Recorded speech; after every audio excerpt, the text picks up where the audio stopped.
Okay. Hello and welcome to Stockholm Hardware number 10. Yeah, you can clap.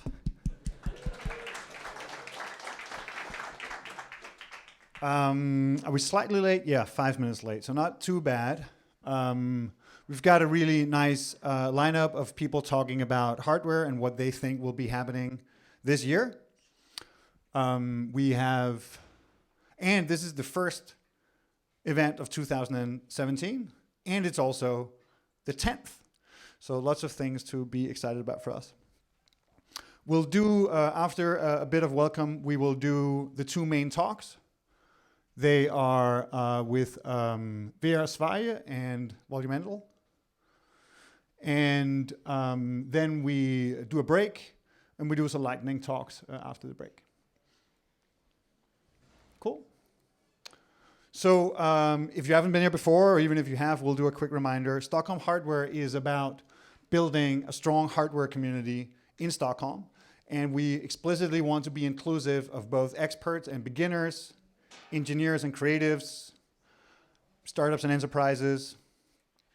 And we do need a camera volunteer, because lovely Marek takes care of it, but he's not here tonight. And Caroline, you have it for now. And thank you. Caroline is one of the co-organizers. Is that a volunteer? No, I just have a question. Is this a live stream? Can it be watched from outside? Yes, that is correct. Would you also like to volunteer to steer the camera?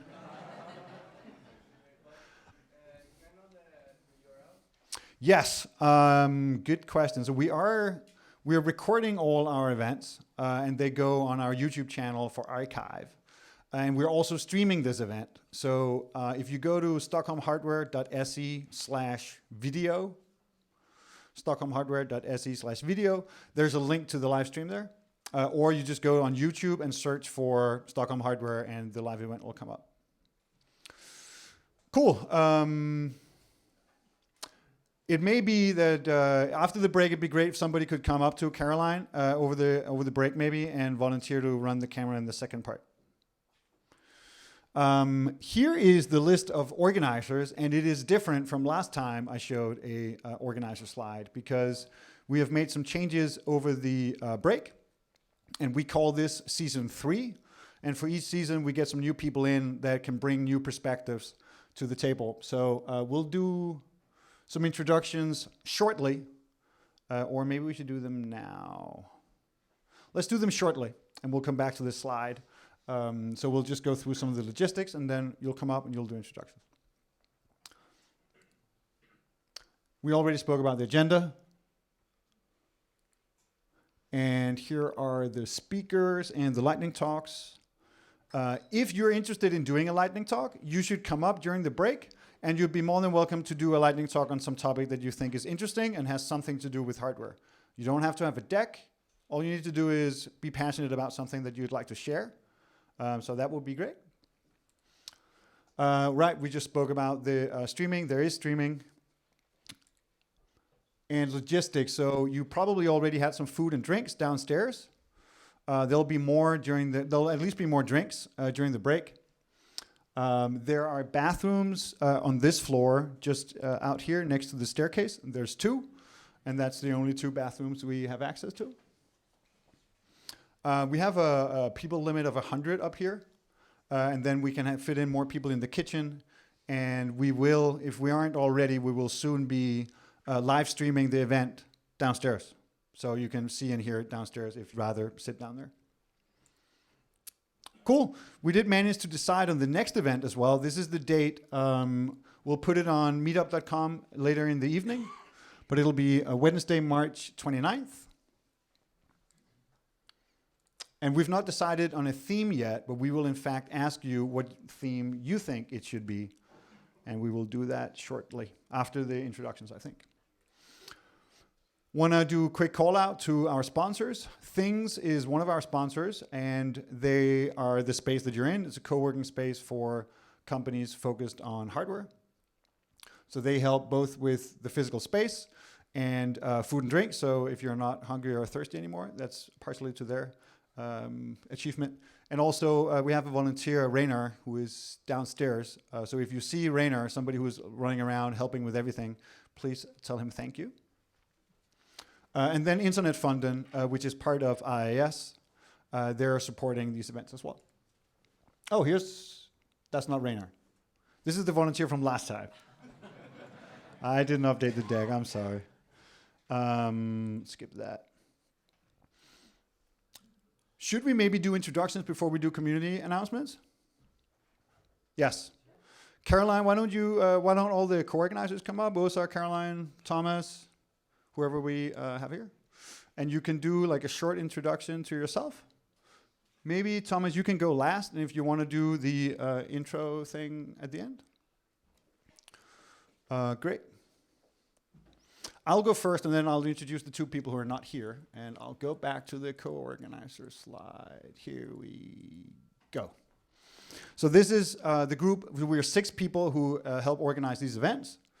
And my name is Sune. I've been part of organizing this for about a year. And my background is software. And I, over the last 5 years, have been working more and more with hardware. If there's something I can do to get you in touch with somebody related to hardware in Stockholm or in other hardware cities in the world, I'd be very happy to help you out. Anders, he's not here, but he's also a co-organizer. He was also co-organizing last season, and he also runs the IoT meetup group. And Janoke, who is with WSI, is a new organizer this season. He will give a talk later so he can introduce himself. Caroline, you want to go next? Sure. So my name is Caroline Dahl. I am co-founder and CTO at Orchard Medical. We make an intelligent tourniquet. That's the strap you use around your arm to get easier IV access. I did my PhD in computational biophysics and worked at Microsoft Research as a software engineer. And my drive is technological innovation, and I think this is the perfect forum for it. So I'm very pleased to be part of the team.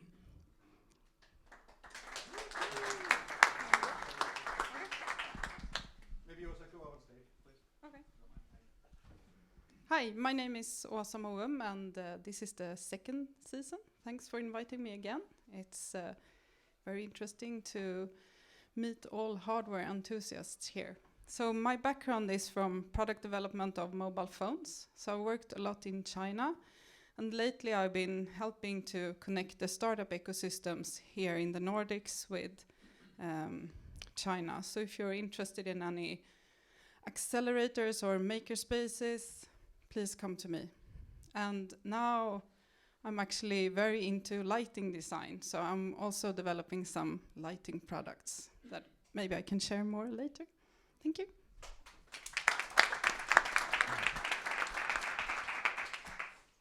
Am I too tall for the camera? No. My name is Thomas. I have a background in physics and electron microscopy and like things that are not related too much to what we're doing right now. But I love hardware, I love electronics and software, so I changed my career a bit, and this is why I'm standing here right now. I'm a product developer at Frankly, where we do all kinds of consumer products. And I'm here because I love technology, I guess. It's fun. Enough about us. I think since this is a community, we should also try to hear your stories. But since we're 150 people, we don't have time for everybody to come up on the scene, unless you're really eager to speak about yourself. So I suggest that everybody speaks to the guy sitting next to them, if you don't know them. If it's your friend, you shouldn't speak to them. So everybody take 2 minutes, and you should try to explain only why you're here tonight, really. 2 minutes. All right?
Okay, okay.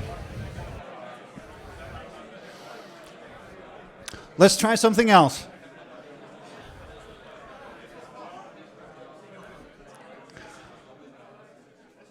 Okay, great. What a chatty bunch you all are. Cool. So next, you can share some information with us and with each other. We've got 5 things we'd like your input on. This is a tool called Mentimeter, and if you could pull up your smartphone, open up a browser, and go to that URL, menti.com, and put that code in there. We have 4 or 5 questions for you. So you can take a minute to get in there. If you have to, pull it out of your jacket and pick it up and unlock it, please do that, because your feedback is very useful to us. So this is about the theme for the next event, but this feedback will also be useful for us to decide on the themes for the remainder of the year. And we actually also have some additional questions that is a little bit more about who you are and what you're interested in. Now, I can't actually see what it says down there in the bottom, how many have voted, but I guess we're in the teens, 20s.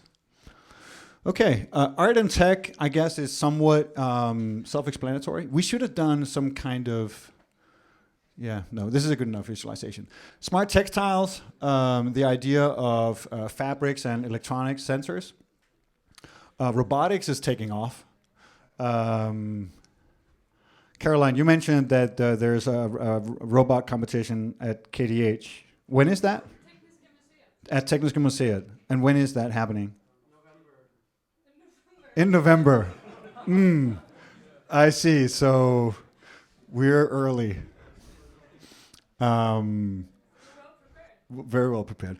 And then power and energy harvesting, we've talked about or thought about things like hydrogen fuel cells, kinetic energy, and the teardown, which is not getting much traction. We're thinking about an event where we have a number of people literally pulling products apart and dissecting what's on the inside. But maybe that's not so interesting. Okay, so robotics is in the lead with power and energy harvesting on the follow-up. Okay, that was, somebody liked that description of teardown because it got some extra boost. Okay, I'll just give you a few more moments, but then we've got a few more questions, so don't close your phone down. Don't go on Facebook, or you can go on Twitter if you're going to take some photos and share how awesome Stockholm Hardware is. Okay, cool. Thanks for that feedback. We'll incorporate it into the next event. Are we going to do robotics, or are we going to... We'll see. If we can make robotics happen for next event, we will. If not, it'll be slightly after. Okay, here's the next question. So what should happen on your phone is you should see a new question. If you don't see a new question, maybe you have to reload it or something. But hopefully it'll just show you a new question. And it would be useful if you could all just very briefly share in a word or two what your job is. It's less for us, and it's maybe more for all of you to get a sense of who goes to these events. What are the types of people that are around you, in addition to the people sitting right next to you that you just was speaking to.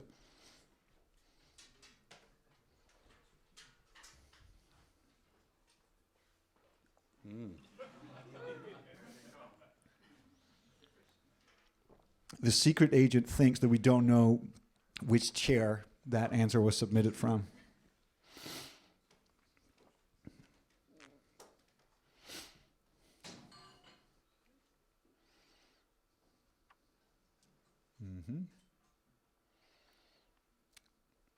Oh, cool. We're getting a lot of that. It's going to take a little while to sift through. That's very nice. We'll do an export of the graphics and put them on the website or share them out on Facebook afterwards.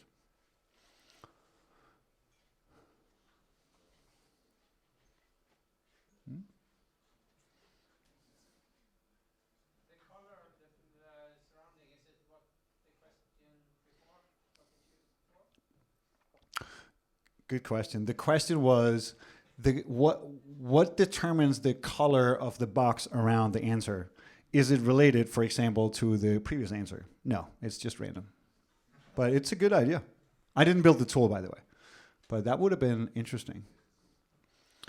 Okay, cool. Thanks for sharing that. I'm hoping that this helps you, in addition to us, get a sense of who's around and what type of people you'd be curious to chat more to.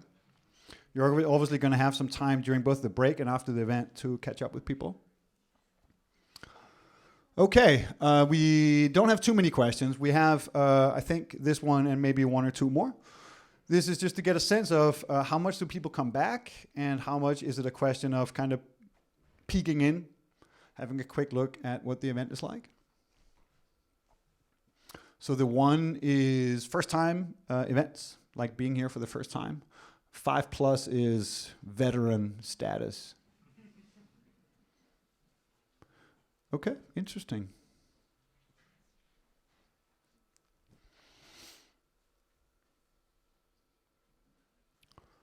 Very nice. Okay, so that's actually quite interesting that it's about 50-50 of people who've been here before and who are new, and then with, not surprisingly, a small number of veterans. Thanks for that. Suggestions. Is this the last one? Yes, last question. Also, just a few words or a bullet point. If you want to make sentiment, you can use a plus for something good or a minus for something that you think could be improved.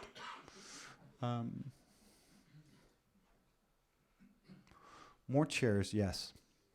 In fact, bigger space. So what we do sometimes, and we do it with more or less success, is to show the event downstairs. And we've not come up with a glitch-free structure for that. So we do normally stream it downstairs, but it's sometimes a little bit laggy and with not the great audio. So I hope we'll do an even better job of that. Who wants to make an extra call out for teardown? Teardown? Teardown, teardown, teardown. No, that was you. Was it? No. Okay. Somebody said teardown, and I also like teardown, but I think since we're only 2 out of 100, I don't think it's going to happen. But jokes aside, we'll take this input and we'll look to make better events for all of us going forward.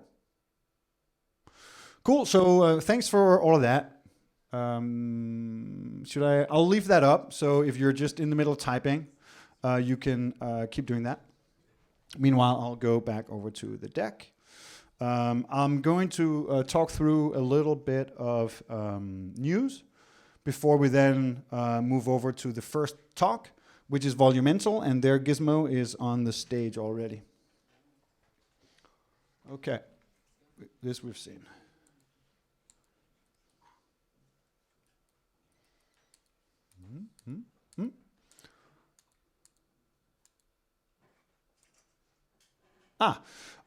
So thanks for your feedback. We always do community announcements in the beginning of the event. If you have something you'd like to contribute, you can just come up here and we'll give you a minute to go on stage to announce whatever you want that is related to hardware.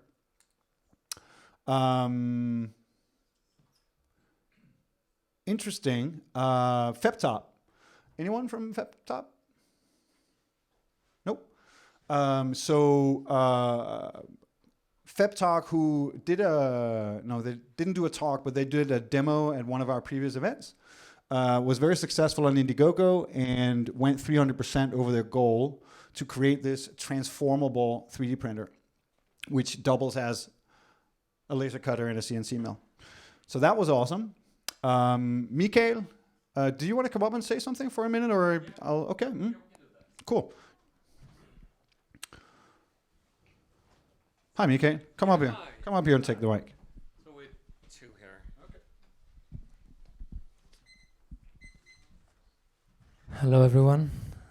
My name is Jean. First, we're gonna do a small survey. Who is listening to Sune Very Good Podcast? Okay. You should listen to it. Mikael has been speaking about tool space in one of the podcasts, so you can hear a bit more about it, and you can speak about a bit more now. exactly what we're doing. So we are creating our support for the community is that we are creating Scandinavia's first open access membership-based workshop. So it's a place where you can access tools and everything to create things. And we're right now in the funding stage, and we are also reaching out to you to hear more about your needs. So you can tell more about that. So we're having focus groups every Wednesdays, except when there is a hardware meetup, of course.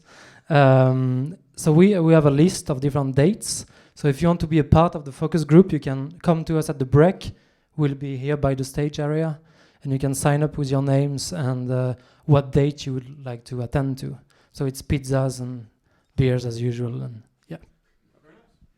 You can come for the food only. Thanks, guys. Perfect.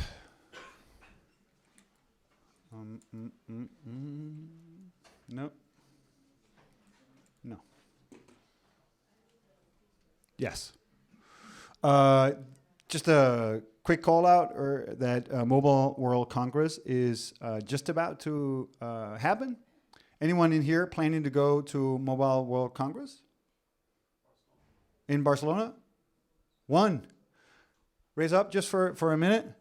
If you wanna hear more about what Mobile World Congress is about and why lots of people in telecoms but also consumer products goes there, run down there. I want to make sure to also mention that Neue Labs got some progress back in December, I think, with a bit of funding. Francesca is here from Neue Labs, and Frederick was a co-organizer with Stockholm Hardware in the beginning, and they have a very nice sensor platform or IoT platform, and they got a little bit of money to get some more time.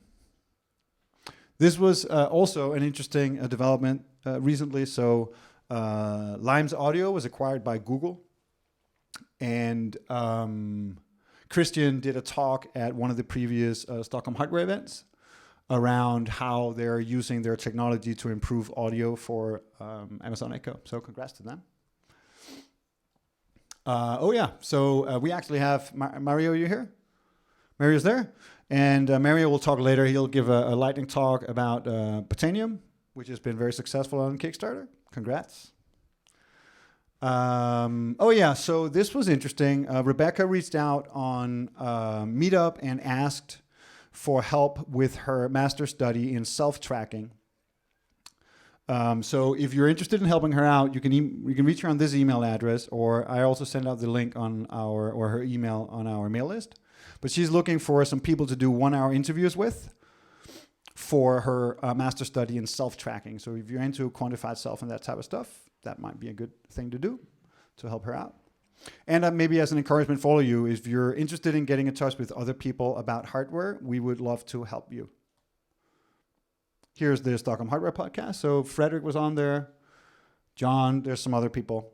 We're on number 7. We're releasing every 2 weeks. Check it out if you haven't already. We have some volunteers helping with the podcast. This is Daniel and Hasa. And that thing on the left is the studio on this floor. If you want to do something with audio and hardware, so if you are interested in doing some events or some podcasts, then shout out and we can help you with hardware for podcasting for free. And we're going to skip over here. So that is everything for the introduction. So let's welcome Lucas Talon from Volumental.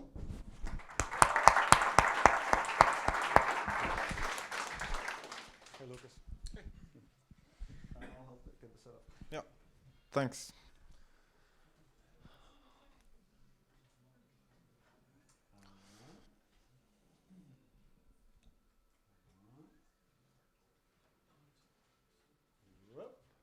There we go. All right. Is that okay? Yeah. I don't know if this works. I think it's fine. I don't have my speaker notes, but it's fine. All right. I can fix that for you too. Would you like me to fix that? No. Let's go. Hey, everybody. I'm Lucas, and I work at Volumental. About me, I'm by heart a software engineer, which kind of got thrown into the hardware space. When I started at Volumental, we didn't really have anybody that knew anything about hardware, and we realized quite fast that we needed hardware. So that's where it's at. This also includes me flying forward and back to Shenzhen quite often, and therefore I got back yesterday, and I'm on Shenzhen time zone, so right now it's like 1 o'clock in the night. So if I'm speaking slowly or fast or anything, just tell me. Oh, okay. About Volumental. Volumental is a 3D scanning startup. We're focused on feet scanning at the moment. And next to me here on the stage is our scanner. Most people cannot probably see it, but I might do a demo later downstairs during the break. Anyhow, Volumental does 3D scanning, and for end consumers, the end consumer can come to a store and scan their feet, and for the consumer, they can then get shoe recommendations. So our scanner makes a 3D map of their feet and suggests which size a person should buy of that specific shoe. Or if the person wants a specific style, it can suggest which model in this style. For the retail stores, this gives the ability to sell shoes online without having the end consumer worry about if the shoe fits or not. And for a brand, for example, New Balance, it gives statistics on how their user base, how their feet look, which they can use in research and development for future shoe models. And all of these are very valuable data streams for all of the included parties. So seemingly our product is quite successful at the moment. But first, before I get into the talk, a disclaimer. As you heard, I'm a software engineer, and Volumental is also a software company, which means that this might be from a slightly different perspective than what is usually presented here at Stockholm Hardware Space. Anyhow, in the software business, there have been quite a lot of fuss over deep learning and data is the new oil, and other headlines have been blooming about in the software industry for quite some while now. But if you actually take a look at these topics, it's in quite limited areas where these technologies are successful. It's often these areas are, for example, commercials from your browsing data, or actually asking people for input, like what do you like, and then you can use that data. So it's quite a limited subject at the moment, and the reason for this is because these algorithms require quite a lot of data to be accurate and actually function, and it's really, really hard to collect data. So to collect these kind of data streams, which are not tied directly to your smartphone or to your computer, we kind of need some kind of hardware channel where we can access the data. And of course, the data is always there. The question is, how do we collect it? And from Volumental's perspective, this turned out to be really, really hard, because we're a company of software engineers, which are very successful in what they do, but we had 3D reconstruction capabilities, but we need data that we can feed into the algorithms. And we were looking at different solutions, and as a software company, the smartphone is of course the perfect sensor. It has a camera, and it has IMUs and other things which are very, very useful for collecting data. But sadly, it's very hard to create a good user experience with a smartphone. And quite a lot of times, the capture fails, and the end consumer will never try to use our app again.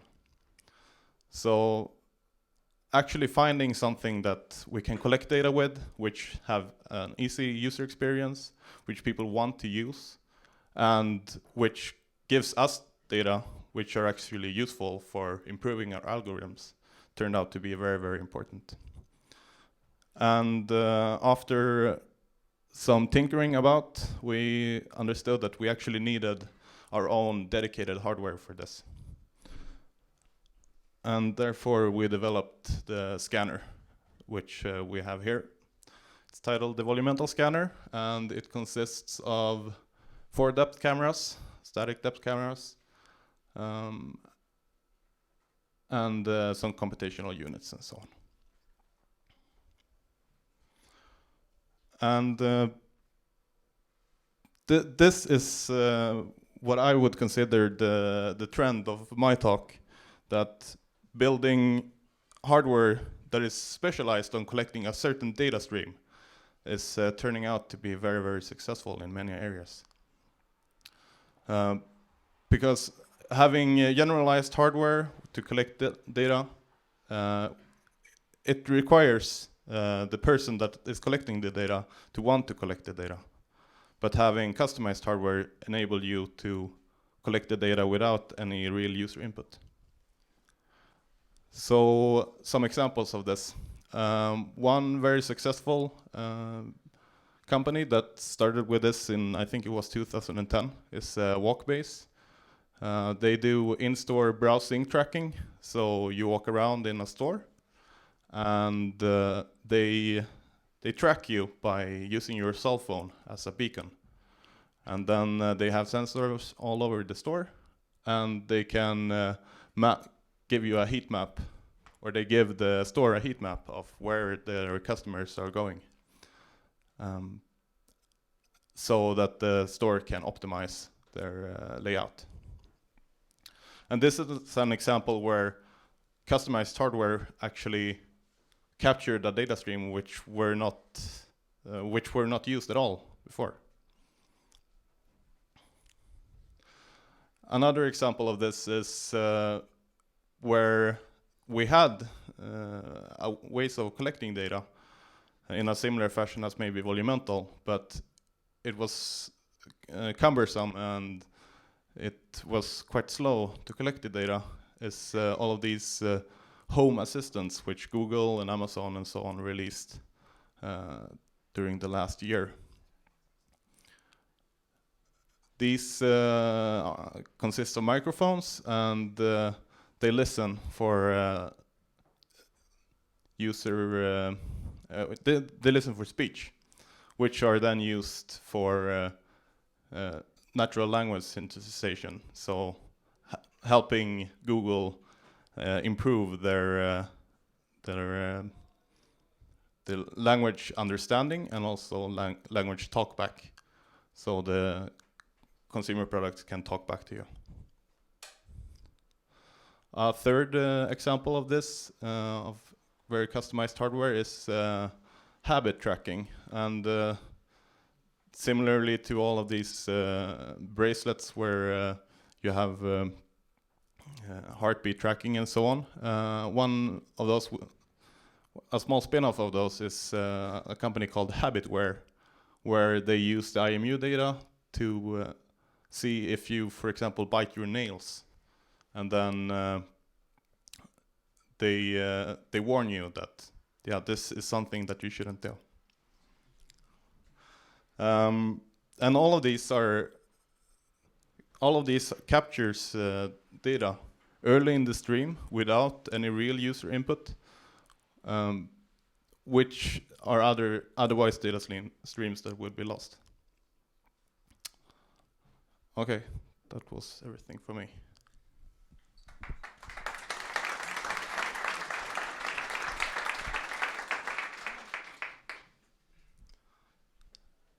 Any questions or thoughts? Yeah. So that type of scanner, will that be placed in stores or else? Yeah. Okay, sorry. This scanner is placed in retail stores, and the consumers can come to the store and scan themselves in the store, and then that enables you to potentially buy from the web and so on.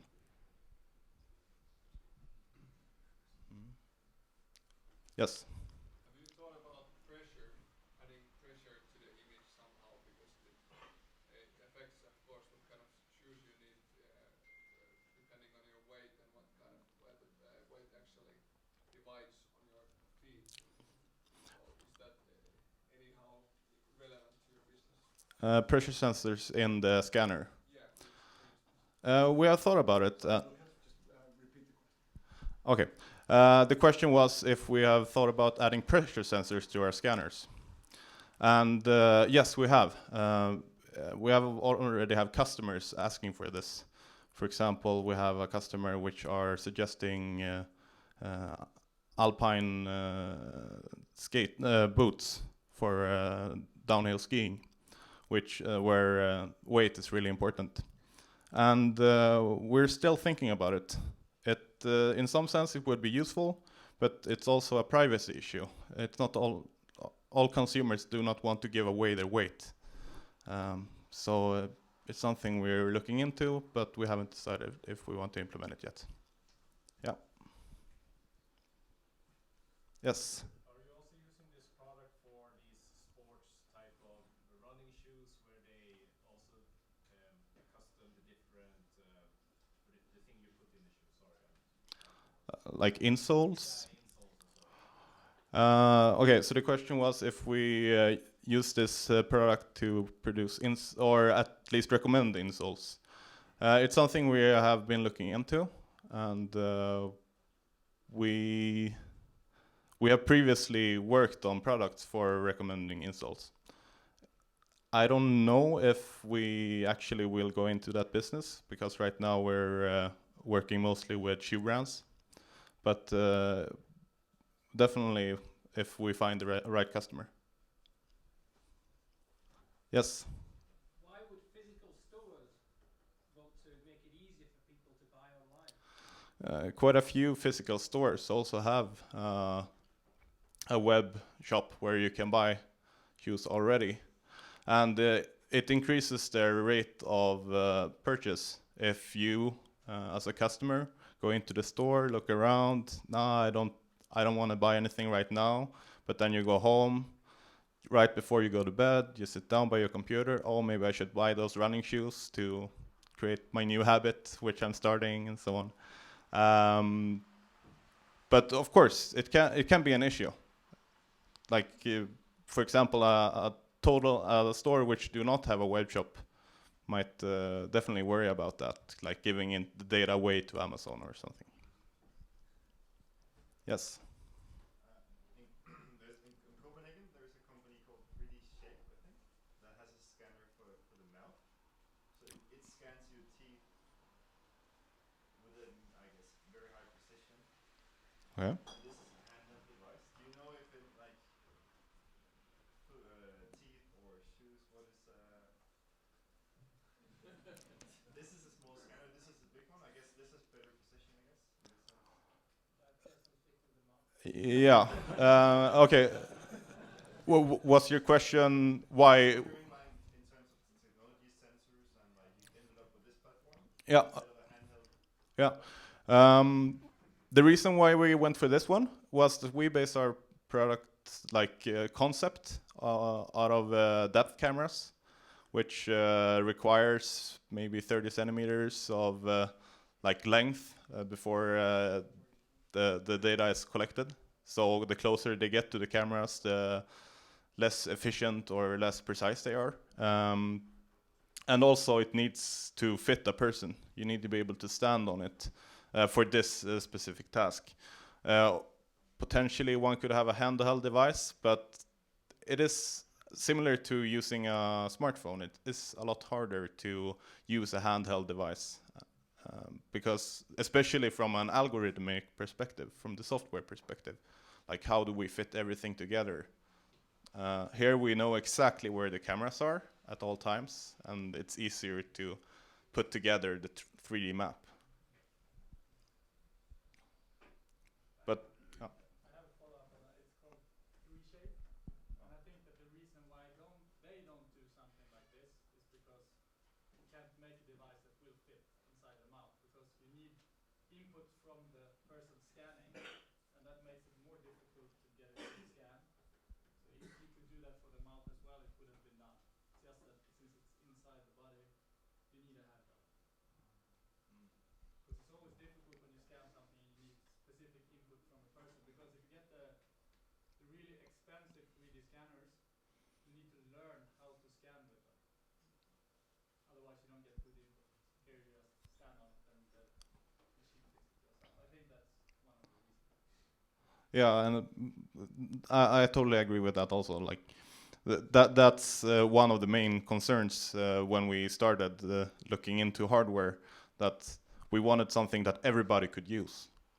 And when we did it with a handheld device, then of course a computer vision scientist could definitely do a 3D scan with a smartphone, but we needed something that like basically everybody can use. Last question. Yeah. Okay. What's your business model? Is it selling the hardware or subscription? Yeah, the question was, what is our business model? In the short run, we're selling the scanners and are collecting data. Will later be used for a recommendation system, which we're currently developing, which will most likely have costs per API call to our brands, the brands that we're working with. Yeah. Right.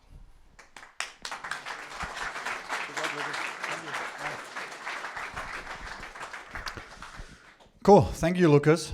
Let's get ready for the next talk. So we have one more main talk, and then we do a break, and then we have a few lightning talks, so these short 5-minute talks. Give me a moment to pull the presentation up.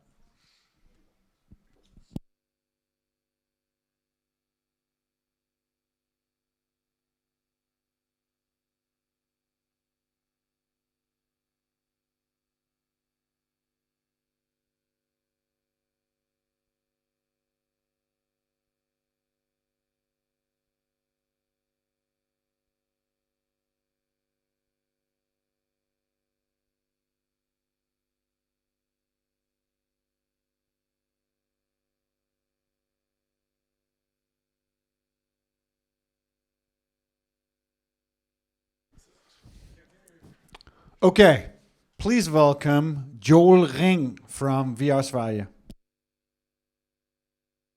Thank you so much. Great to be here. All right, so the topic for today is the state of VR/immersive tech in 2017. Now, we all know 2016 was a great year for VR.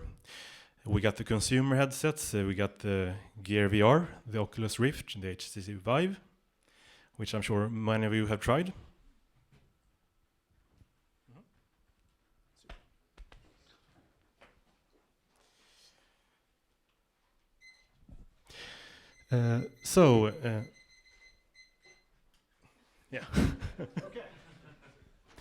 VRsverige.se, we are Sweden's largest news site about virtual reality. We produce lots of content, we do product tests, we write very much about the Swedish development scene for VR. We host events like open houses, which you can visit for free. We do workshops on VR. And we have our main site, VRsverige.se. We also have recently launched virtualreality.se, which will be our business site.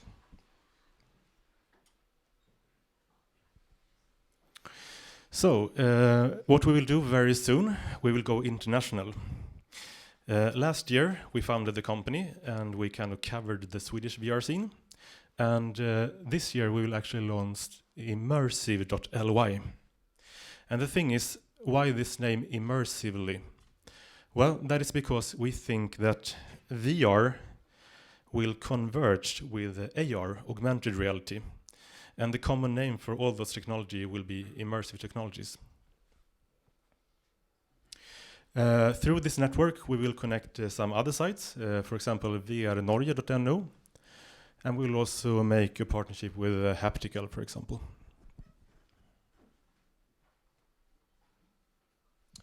So, before this year started, we made a few predictions for this year. First prediction, from virtual, augmented, mixed reality to immersive media tech. That's what we believe. Secondly, we believe that there will be a massive push for VR from Hollywood. Now, we all know Hollywood is very interested in filmmaking, storytelling, and VR is a great tool for giving an immersive experience of storytelling. Also, there's a big competition from the gaming industry. So what we see is kind of the gaming industry is converging also with the film industry. So you can see a movie and you can also interact within the movie. Or within a VR game, you will get movie sequences. Third prediction, Apple will get into the immersive game with the iPhone 8. Do you believe it's true? Yes. Yeah. And when we say immersive, we strongly believe they will do an AR device. That's our best bet. Fourth prediction, VR arcades will be huge, really big. They are already big in China. Chinese love to go out and play video games, and there are already thousands of VR arcades where you can try VR. Oh. Not totally sure what's happening. I haven't tried this before. Oh. You can keep going. I think we'll Yeah. You know, on the good side, people on the live stream, they can still see what's on. Oh, unfortunately, I cannot see it right now. Could you help me switch so I can see my slides? Yeah. So arcades, they are just starting up movie arcades with the IMAX theaters in the US. Maybe you heard about the cooperation between IMAX and the Swedish company Starbreeze. Starbreeze makes their own VR headset called the Star VR, which will be used for watching immersive movies. It's coming. Yep. In Sweden so far we have one arcade outside Gothenburg that are just trying out the concept, but we think this will spread really fast. I can see it here. That's All right. Why don't you just flip it over and... Yeah, well...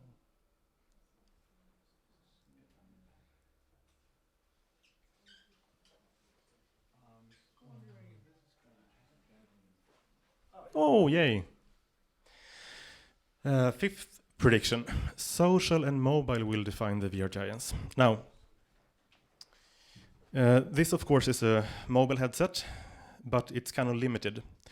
And I will come to the limitations soon. But basically you cannot get positional tracking, and the graphics resolution is not as good as the tethered, the computer connected devices.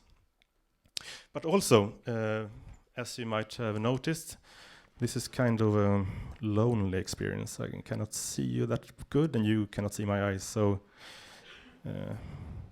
we need some kind of way to show other people what we are experiencing and to share it. And we can see that Facebook are making initiatives so that you can actually stream VR to Facebook, which is one first step. And the company who makes the killer app that combines mobile and social will be big. So these are our predictions, but we wouldn't make guesses just out of the blue. So we actually spoke to 10 VR development companies.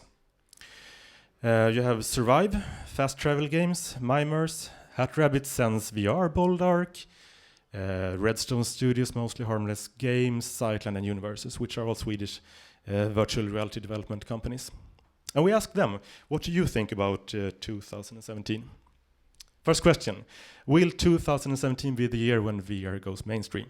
And everybody answered no, it will not. And we agree. There was a huge boom last year. The VR headset was chosen as the present gift for Christmas for the year, if you remember that.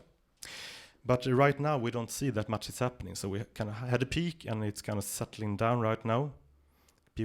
Companies are evaluating what really works. We think maybe 2018 would be a more educated guess when it goes mainstream. And Survive actually elaborates on that a bit. 2017 will be about creating stability, standards, improving accessibility, and valuable experiences. So basically doing the experiences better. Hat Rabbit says the tech will not be ready for mass market. It's still kind of cumbersome to set up these HD Vives and Oculus Rift gears. But it is very important that the inner circle of early adopters, the enthusiast communities, reach out and kind of get more people to discover VR. AR will mainstream very quickly, says Universes. And that is well connected with the iPhone. When there's a big player that launches a good AR platform, it will reach the masses. Okay, so business applications, selling and renting real estate will be big, says Sightline. They develop those apps, so not so weird. Mostly Harmless Games, a game studio from Skövde. They say now is a great time to build a network and to build your company's human capital. Now, you all know developers is a limited resource. It's difficult to attract the best people. Next question. What needs to happen next year? And the answers were the gear has to be cheaper. It has to be more accessible, easier to use. We need more powerful mobile VR devices. And we need better titles. So the VR experiences so far are mostly short demos. They are not really the full productions of games.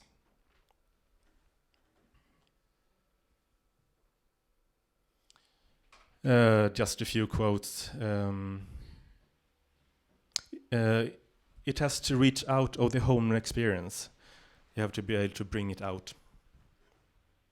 It's difficult to mount the lighthouses to do the setup. You need more open platforms. Also the budget. This is interesting. Bollark says, the companies have budgets for digital transformations, but few companies have budgets for VR and AR development. And people really need to allocate money for those fields too. On the question, what do you think will happen in 2017? Most answer, we will see a slow growth. We will see an AR hype, as we did with VR last year. We'll see a few AAA titles, commercial games, such as Fallout 4, that will be released for VR this year. And there will also be a few titles by Valve. Companies believe that we will see the first true mobile headsets with positioning tracking. Just a short explanation. With this headset, it tracks your head movements. You can roll, tilt, and pitch your head, but it doesn't track where in the room you are. And what we think is coming is that we'll get so-called inside-out tracking, cameras that can sense depth and kind of scan the room. And also the companies think that we will see a quicker adaptation in business-to-business applications.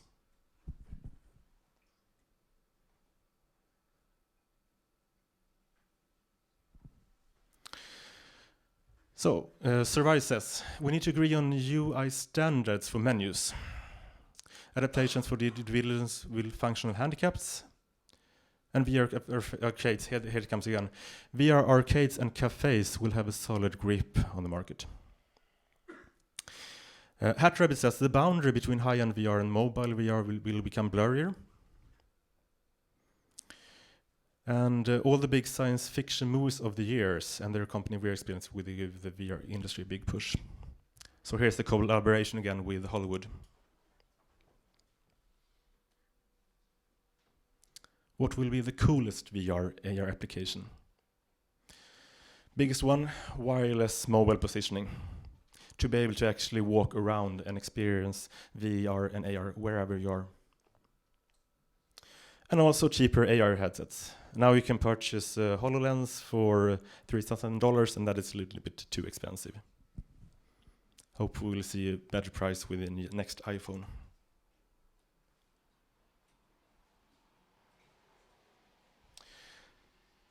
So, in-depth answers for this question. Apple and or Magic Leap will release their solutions. Magic Leap that are very secret about their product, but that has raised a lot of capital. So many people believe they will launch something really spectacular. Google Tango, another technology for mobile tracking, will come. We will also have hand tracking. Not only will we be able to scan the room, but we will be able to see our hands and to interact with objects. And last one, eye tracking and mobile headsets with spatial tracking. So eye tracking, maybe you know about Tubi. Yeah, so they have their eye tracking sensors in the Star VR headset to enable the foveated rendering, which is very important to save bandwidth.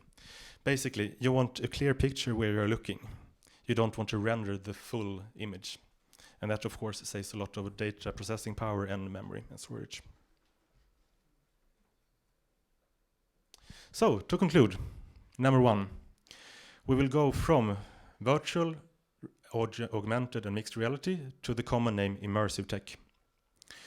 There will be a massive push for VR from Hollywood. There will be the immersive experience from Apple called iPhone. Maybe actually it won't be called iPhone 8. Maybe it will be the iPhone X for the 10th anniversary of iPhone. The VR arcades, you will find them in almost every big city. And you will see social and mobile to find the VR giants. That's it.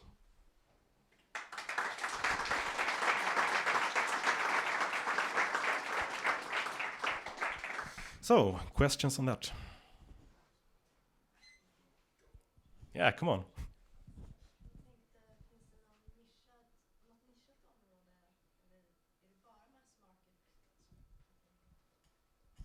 So, are there any niches in VR AR that are coming in 2017?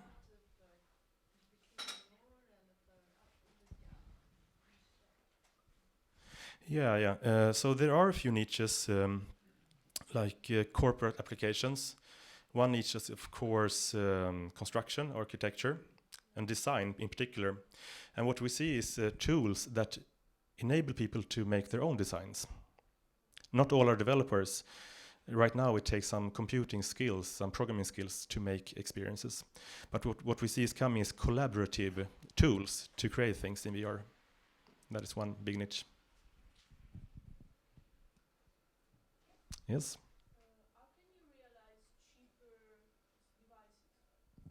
How can we realize cheaper devices? Yeah. So the quick answer is, as you ramp up the production volumes, it will get cheaper. The technology always becomes cheaper over time. Right now it takes a serious gaming computer to drive VR, but already next year, like, you know, price drops, speed goes up all the time.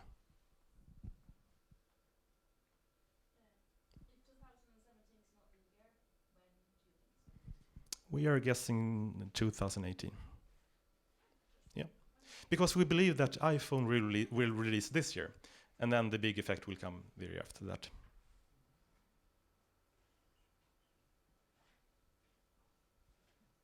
Okay, here's to a prosperous immersively year.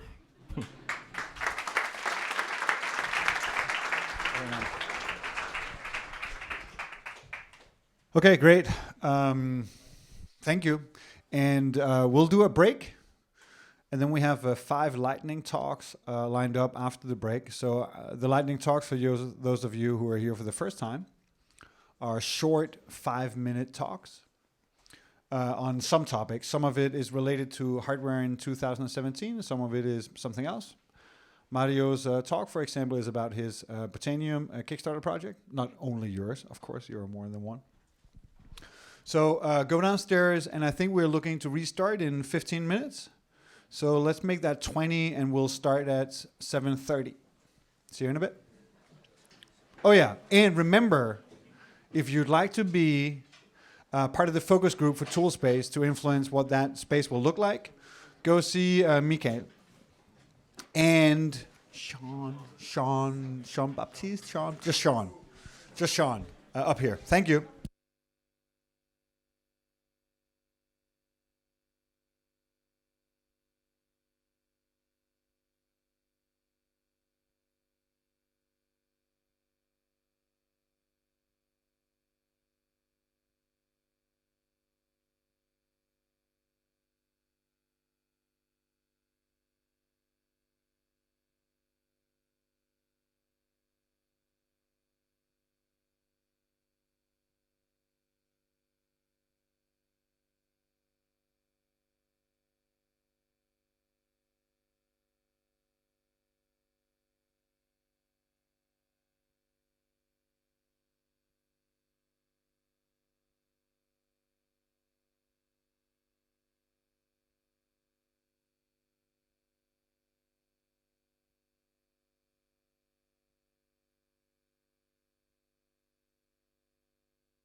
Stanley. Stanley. Stanley from Adva. No.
As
We're starting in 2 minutes.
All right, let's get back up and running.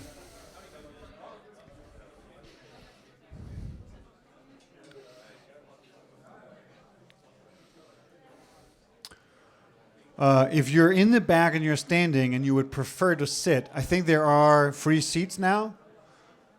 Or if you want even more comfortable lounge seating, you can go downstairs and you can half lie down while watching the remaining lightning talk speakers with a beverage in your hand. Okay, so we have 5 lightning talks lined up. So each one is about 5 minutes. So with breaks, that's probably about half an hour. If there's anyone who would like to also share something, so you could do a 5-minute talk or a 2-minute talk, something related to hardware, feel free to just come up and we will add you on the stage. So the 5 people we have lined up is Stanley to talk about ATVA, Mario and his buddy, yes, will talk about Botanium. Anders will talk about 3D printing for 2017. Petra will talk about Husqvarna and what's happening with narrowband IoT. And Janoke, who's one of the co-organizers, will talk about his reflections on CES in the beginning of the year. With that said, let's welcome Mario Sanchez and Botanium.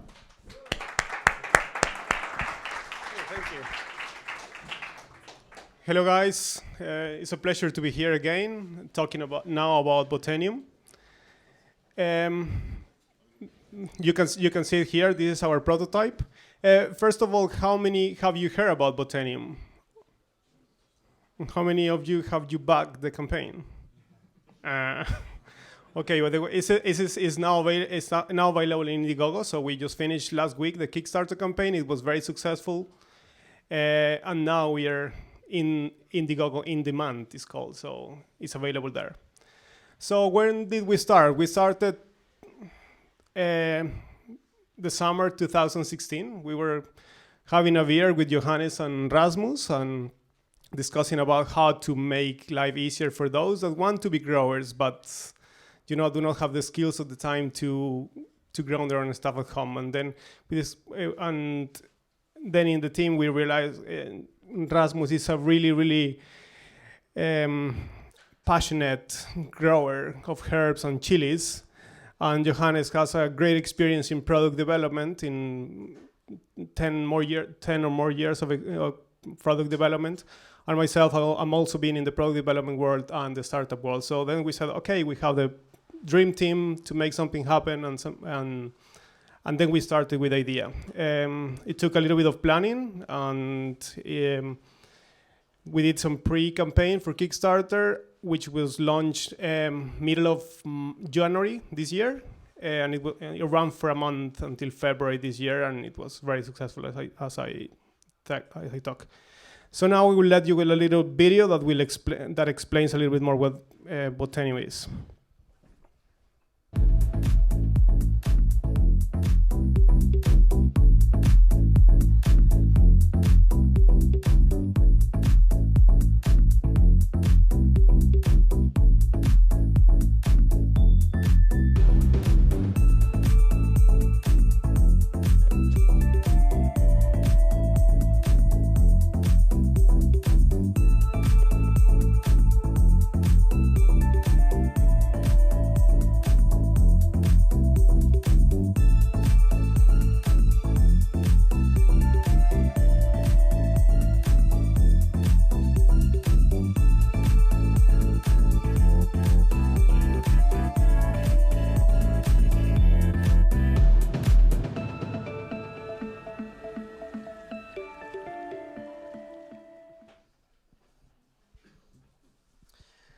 Yeah, so there you got a little peek of how it works. The technology is called hydroponic growing. It grows without soil. That's the main point of it. So instead of soil, you have small clay pebbles, and you have nutrients mixed with water in the water tank here, and you have a growing space up here. And then when you connect it to an outlet, this pump here pumps water up to the surface and waters the plant approximately 3 times a day. And the excess water is then collected and reused in the water tank. So this can go on, and the plant can last for up to a month without any refill.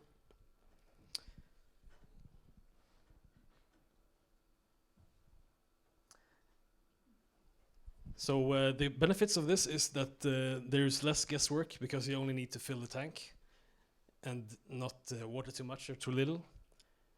There's faster growth, and you get bigger plants. And also it's automatic, so you don't need to worry if you go away for a month. And last, you don't get any like flies or larvae in it because you don't need any soil. So you get rid of that problem too. So the timeline in this, we started, the idea was born quite early by Rasmus, and then we started working full-time with this basically half a year ago after the summer last year. So we started working with some prototypes, and we have developed several rounds of prototype, and we just released the Kickstarter, as we said. So we're in that stage now, and we also do an Indiegogo campaign, and we work right now with doing the tooling in China. We work close with manufacturers to make a successful tool, and we're working in a very iterative process. So we test a lot of things, do a lot of 3D printings, test a lot of different prototypes. And we plan to ship them in the beginning of summer, the first batch. You can just press it to me. Okay. But maybe wrap up in a minute. Yes, absolutely. So our Kickstarter, as Mario said, was very successful. We raised over 1.1 million, 227% over our goal, and we had 1,420 backers. Technology-wise, I'm not going to talk too long about this. It's very simple. We have a timer, we have a pump that pumps everything up, and we're now working with all these plastic components to make a successful product. Here's some of the electronics as well, and some of the growing tests that we are doing. Yeah, so thank you, and we have pre-orders on Indiegogo. Good job. For those who want to see the product working, we'll have a little demo in a while. So this is a working prototype here.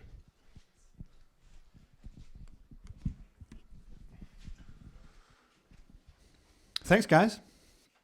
And earlier today, I met Mario for a podcast interview. So in the not too distant future, there'll be a nice podcast episode with us talking about some of the learnings that got Mario and his team to Botanium. Cool. Next up is Stanley to talk about Advar. Welcome, Stanley.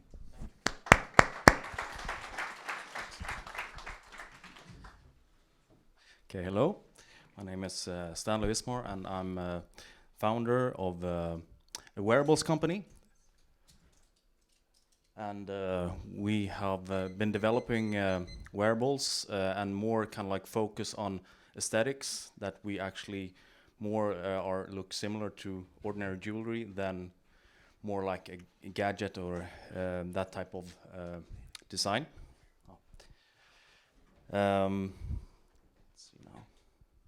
How do I switch? Just right to the right, go to the right on the keyboard. Yep, perfect. Okay, great.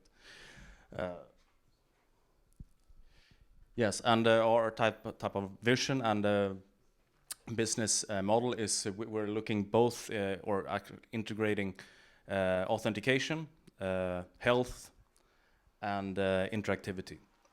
But what I'm going to present here is primarily wearables, which is based on NFC or RFID, which is more traditional name for it. So what we have here is different collections. We have a type of more of a ceramic-based type of jewelry, and as well this type of jewelry as well, which you can use for different types of applications I'm coming into. Like for payments, for example. We have problems today. Obviously, you have contactless coming with with credit cards right now. Also, which is more and more coming here in Sweden. I know it's more mature in the States. You have Apple Pay, you have Samsung Pay. There are obviously pros, but also a lot of cons with these types of applications or solutions. And we see we can offer a more fast and easy way of interacting for authentication, payments and such. So we offer obviously traditional rings, bracelets, and traditional watches, as well as leather straps. Again, as more focusing on having a aesthetical, nice design than on the technical perspective. And then obviously you have the problem again from the authentication or access system side. Obviously you have keys, you have key fobs, obviously for commuting and office access.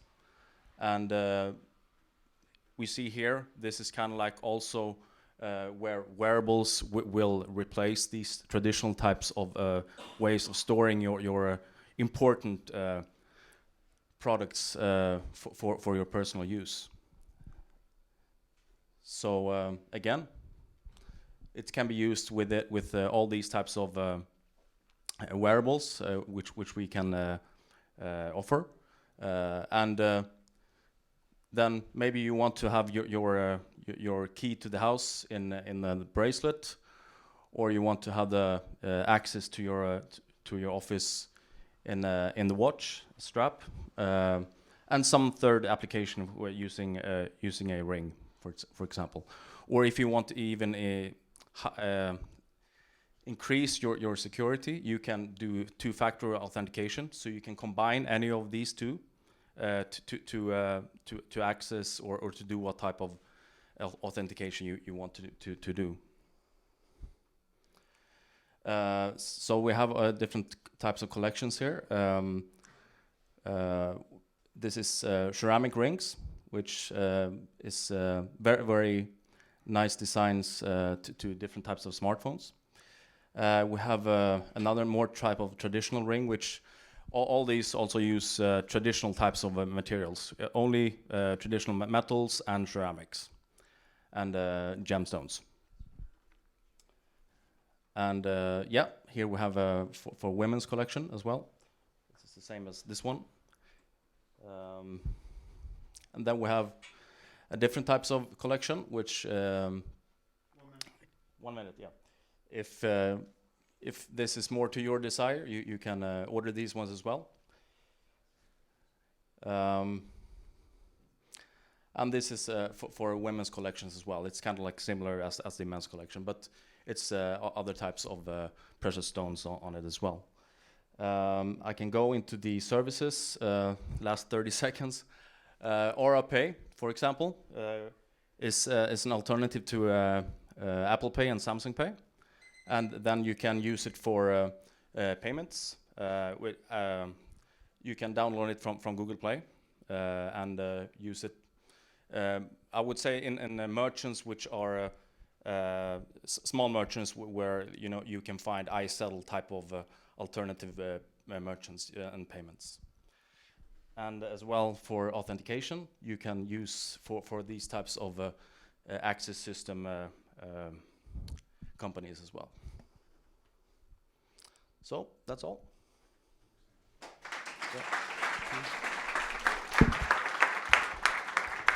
And if you want to have a look as well, you can come here later on as well.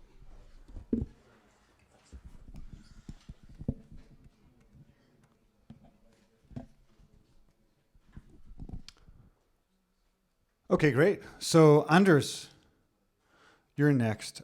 Please welcome Anders Tyrland from 3D Verkstan to talk about 3D printing in 2017. Thank you. So, I mean, I can't talk about everything that has to do with 3D printing in 2017, but I have a few things that will grow in the market during this year. Of course, prototyping is big since before, but there are a few other things. And let's just start with some numbers. It's always nice with numbers. Okay, I'm going to use this instead. So this is just a prediction of the growth from Wohlers, who do predictions of 3D printing and doing for 20 years. And this is from the total market, and this is desktop printing. I'm just not going to go into the numbers. We're just looking at where the growth is coming. So what do we have? What's happening this year? So 3D printing from healthcare, and especially dentistry. I'm going to show a few examples afterwards, but I'm just going to go through them. Broad adoption for tooling, and that's jigs and fixtures, making everything faster in production for industrial. Jigs and fixtures just doing placements of the actual products. And then we got small and complex products, which I'm going to show you a little bit about. And the two down ones here are about multi-materials and success through software, and those are basically enablers. We need more multi-materials, and we need something that I would like to call put the aid into CAD, computer-aided design, because at the moment there's not much aid from the computer. You have to do most of the thinking yourself. Okay, so a few examples. We heard it mentioned before, 3Shape. They have a scanner on the left here that you scan your teeth, and there's software where you can do the teeth alignment. So you basically design how nice your teeth wants in the end, and you print all the different iterations in between, and you make a splint for each one. And then you use that splint for, let's say, a few weeks, and then you switch, and then you switch. So you don't need retainers anymore, basically. This is going to be huge during this year, together with a few other things in the dental sector. Jigs and fixtures. This just happened to be the biggest printed 3D printed object. It's a jig and fixture for a Boeing 777X wing. So they use this in order to place the wing to get all the drill holes in the right place and so on. And this weighs about 750 kilos. It was printed in 30 hours. And if you would use that if you would make it in metal instead, the production would be in a lot longer and the cost would have been higher. So it's more about making things to products shorter time to get products into the market. Okay, complex. I mean, that's the most fun thing, because now we're starting to talk about things that couldn't be done before. A jig and fixture could be done before. Dentistry could be done before. But this is something called porous graphene. And it's MIT, I don't know how many know about graphene. It's the hardest material known to man. It's just that it's super thin. It doesn't make sense to do it in 3D because you can't get no connection in between the layers.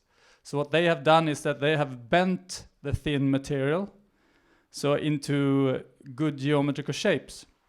And with this, in simulation, they had about 5% density of steel, but 10 times the strength. And what's interesting is that you see this pink one is of course not graphene, but they use the same shape. And they've seen that it's more about the shape than the actual material. So you can start using this with other type of construction instead, and maybe in steel or something else. So it's more about the shape, and they wouldn't have found it out if they haven't tried on graphene. But of course, that's difficult to do in anything other than a 3D printer. And this one, called metamaterial. It's metamaterial mechanisms. I'm going to show you a GIF why I talk about it. And it's basically one print and you put what they say machines into the materials. They even have software to help it out. So, I mean, this is just a start, but this is to show the complexity and what's possible and what we have seen growth in the end of 2016 and coming in 2017, because before this, it's more about 3D printing is an enabler for doing things faster or doing it easier. But these type of things are doing things we didn't do before. And that's, of course, interesting. Here is also the software. You can actually try that software as well. I don't remember the name, so I'm going to go back. It's the Hasso-Plattner Institute in Germany. If you go on their webpage, you can try the software yourself and then just download an STL and try to print things as well. So that aids you in doing different directions and things like that. And I'm going to end up with a little environmental friendly piece here as well. And that is, sorry? And that's a bracket. And this is from an Airbus. It holds the hatches for the engines, so it's not critical to the flight of the machine.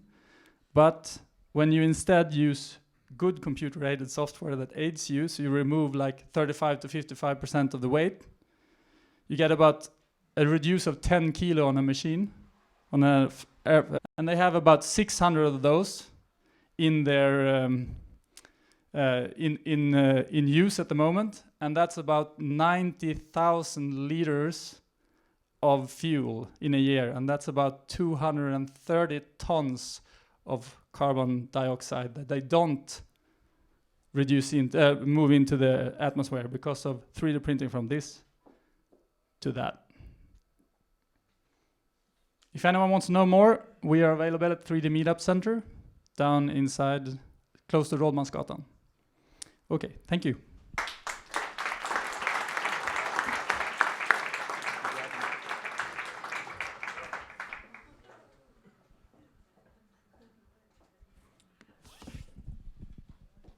Cool.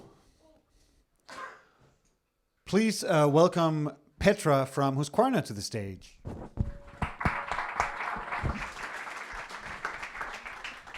Thank you. So my role is in idea and innovation management at Husqvarna Group, and I'll spend these 5 minutes showing you a 2-minute film of some early work that I did together with Anders here in 2015, showing off in public what sort of we could hypothetically do. And then I will talk about how these kinds of work methods and approaches to driving the company forward have me excited about narrowband this year. As urbanization increases, so will the value of green spaces, but also the wear and tear. The result is new and increasing demands on both people and products that help create and maintain our parks. To meet future needs, it's time to look at new possibilities for landscaping. Powerful but quiet battery-powered products are already changing the game, allowing work to be done at all hours of the day, side by side with people visiting the parks. The next game changer can come from connectivity. Introducing Husqvarna Ramos, a concept hedge trimmer for the future that is just as light as it is powerful, and where all parts communicate with each other. The concept is the result of Husqvarna's application expertise, combined with existing technologies from the forefront of other industries. Superlight cutting blades are crafted in carbon fiber and liquid metal, with sensors on each blade to govern exactly how much power the battery should provide for the job at hand. An augmented reality visor supports the operator in real time, with information ranging from machine status to projected cutting patterns while trimming. An ergonomic hip belt battery with magnetically attached power connectors provides extra power when needed. Battery and connectivity allow landscapers to work in whole new ways, and today's conceptual products and visionary prototypes can serve as inspiration for tomorrow's tools. Connected tools and smart use of data can create a new landscape for landscaping. We are only at the beginning, but we look ahead. So this was some conceptual work we showed in Antwerp in 2015. And of course, the whole concept is not in market, but look out for that battery. And this kind of conceptual work showing off to our internal organization and to public what we could do is driving us forward. But as you saw there, you saw that we have a hip belt, we have a harness, we have a helmet, we have various equipments. We cannot have a SIM card in all those equipments. And at some point, Bluetooth and some radio 868 can only take us that far. At some point, those things are lost somewhere, they might be stolen, we want to track them down, they need to speak directly to the cloud. And to have a SIM card in every one of those devices is basically too expensive. It's made for voiceover. So now, of course, you have LoRa, you know, it's in Holland. We sell in 100 countries. So now when the telecom industry last autumn said that we will standardize this. We will have it in our infrastructure, and it will be in our current GSM infrastructure already in 2018, and potentially by the end of 2017. This is now my driver to work with potentially telecom companies and hardware companies driving this in our organization, being prepared for a better, cheaper way of connecting all our equipment to the cloud in 2018. So that's what I'm excited about this year. Thank you.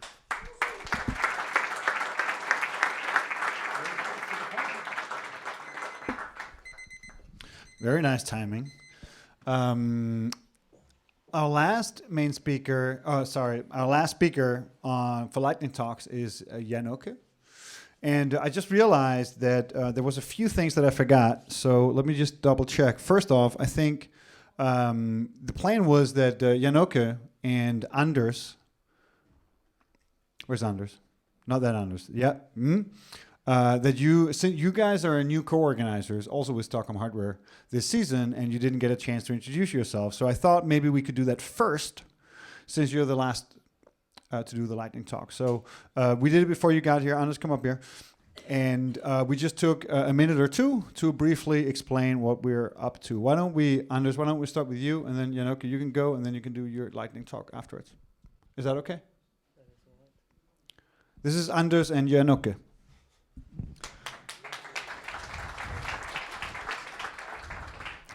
Thank you, and it's nice to be here and nice to be a part of another season of Stockholm Hardware events.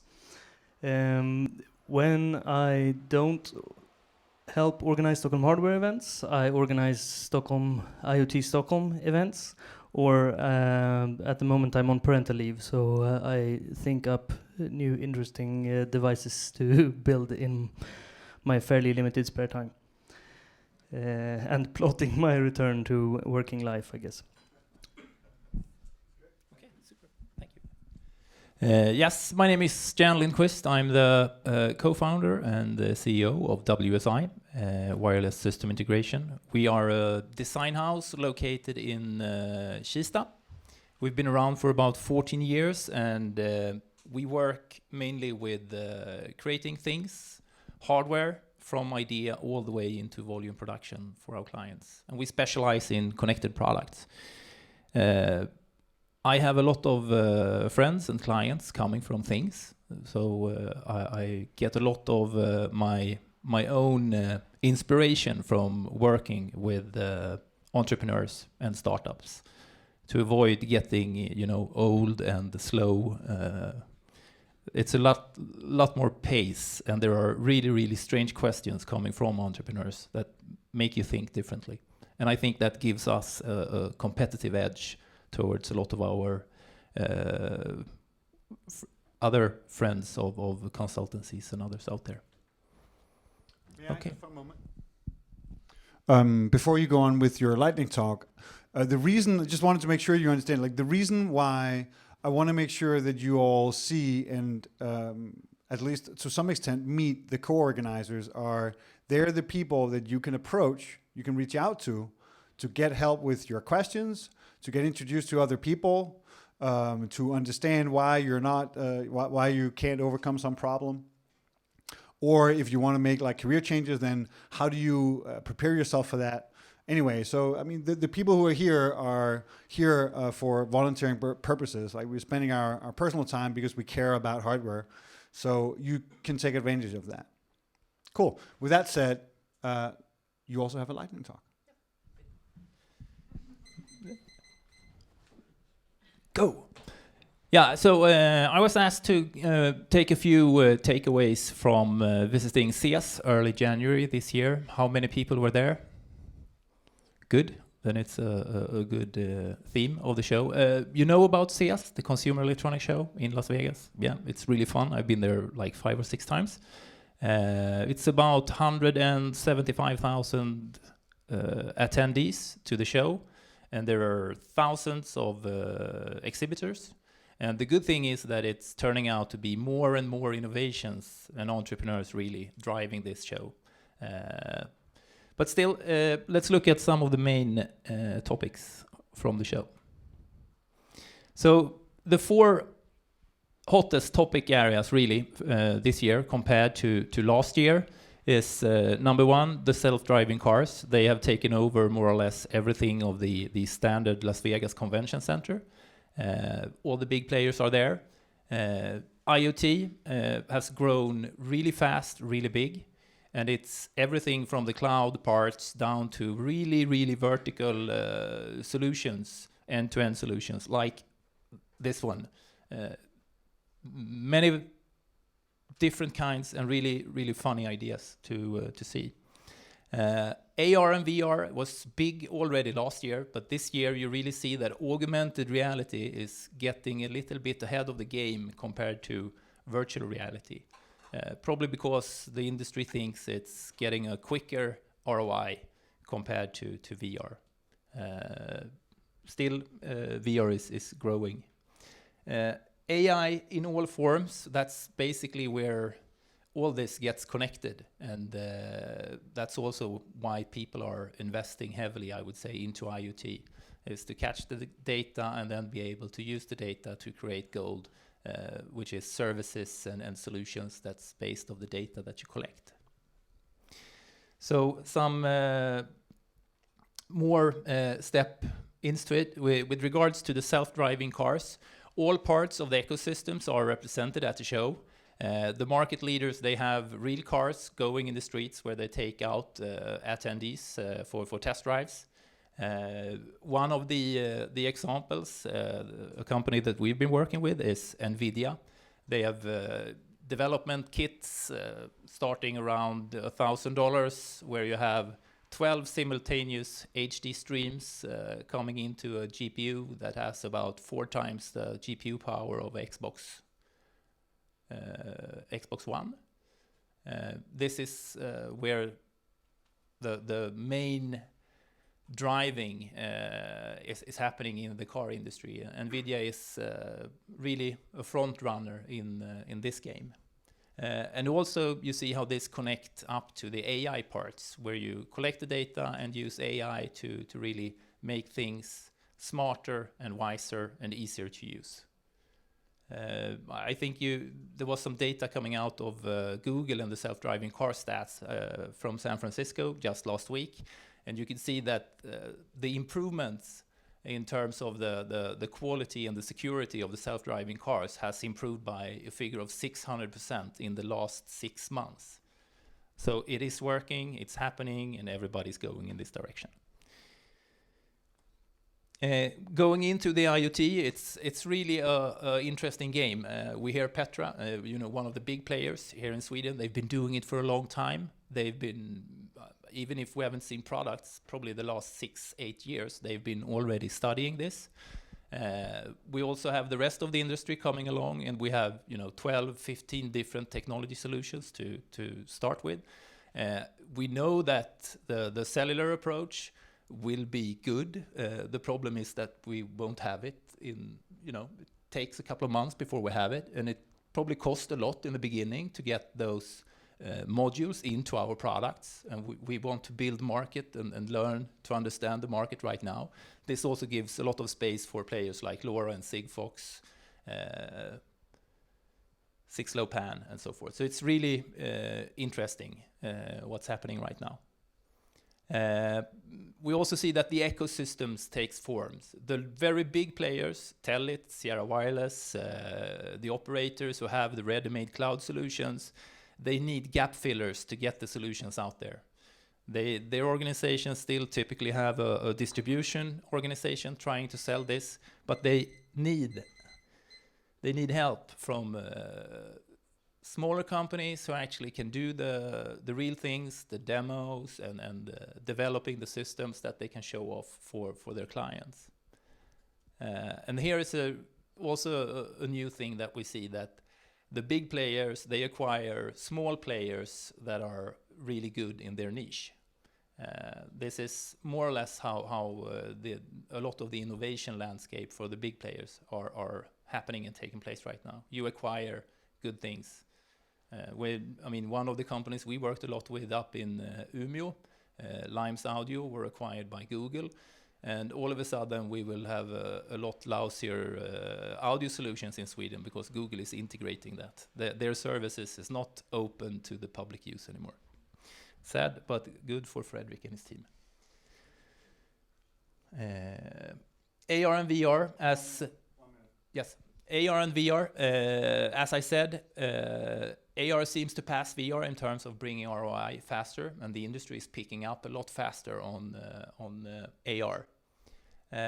You also see a lot more cooperation between the companies. You can see people that used to be enemies, they are now tagging along side by side, doing demos, customer cases to be able to nail the big clients down. That's really interesting as well. AI, we see it moving in with stuff like Alexa and Google Home. Sadly enough, we cannot buy them here in Sweden. We have to cheat buy through eBay and stuff, but still, this is how we will see it in the hands of the consumers to start with. But this is also moving in very, very fast. And my final point is cooperation is key. Don't do it all yourself. Be really good in a vertical and be ready to be bought, because there are people looking out there. And we are looking for senior hardware guys if you have time over. Thank you.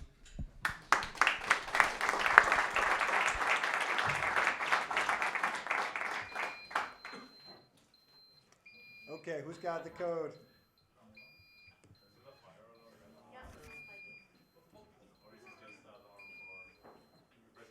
Oh, it's not just the standard code. This tends to happen. This has happened before. Okay, yeah, that's not